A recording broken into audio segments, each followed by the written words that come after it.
हरे कृष्णा। तो हम लोग आज चर्चा करने के लिए जा रहे हैं भगवत गीता के सेकंड चैप्टर के 20 नंबर श्लोक। तो पहले श्लोक देखते हैं।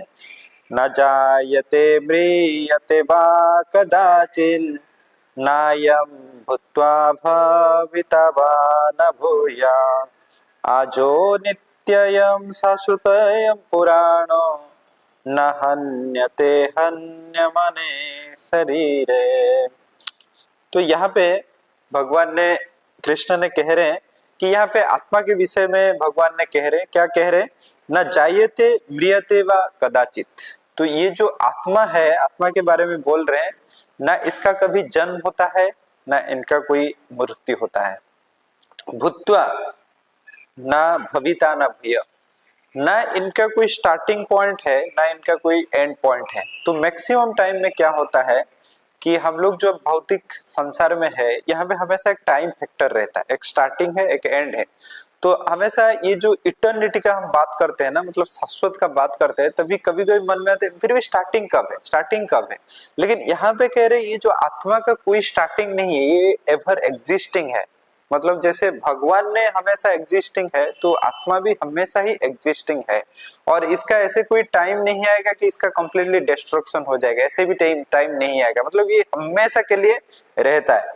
आजो नित्य, हमेशा के लिए नित्य है। शाश्वत यम पुराण ना हन्यते न हन्यमाने शरीरे, ना इनको कोई मतलब मार सकते हैं, ना इनका कभी मृत्यु होता है।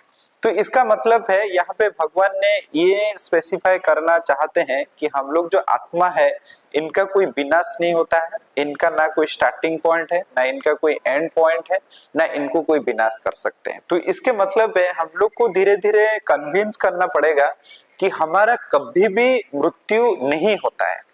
तो फिर क्या होता है ना, हमारा कॉन्शियसनेस, चेतना के हिसाब से हम डिफरेंट डिफरेंट शरीर धारण करते रहते हैं, लेकिन हम लोग का कभी भी मृत्यु होता ही नहीं। और देखिए संसार में सबसे जो बड़ा प्रॉब्लम है, ये मान के लोग बहुत ज्यादा भयभीत होते हैं कि हम लोग का मृत्यु हो जाएगा या हमारे जो संबंधी है उनका मृत्यु हो जाएगा। तो मृत्यु को लेके तो सबका एक भय लगा रहता है। इसीलिए प्रभुपाद ने कहते हैं कि everyone is fearful for death but no one know how to win over the death. तो सबको एक्चुअली मृत्यु के लिए भय है, लेकिन मृत्यु को कैसे पराजय किया जाएगा या मृत्यु के ऊपर विजय कैसे प्राप्त होगा, ये किसी को पता नहीं। ये कैसे पता चलेगा ना, जब हम शास्त्र अध्ययन करेंगे।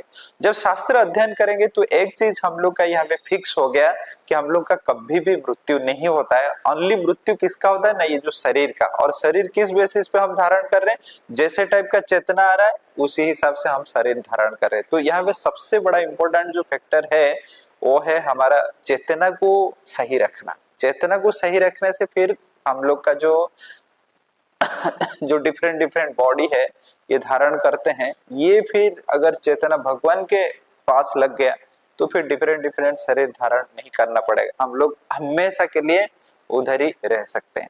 तो इसीलिए तो यहाँ पे भगवान ने स्पेसिफाई करना चाहते हैं कि है अर्जुन, आप जो भयभीत हो कि आपके जो गुरु और पितामह, आपके संबंधी, इनका मृत्यु होने के लिए जा रहा है, सब तो आत्मा है और आत्मा हमेशा के लिए एग्जिस्टिंग करता है। यहाँ पे भय करने का क्या जरूरी है।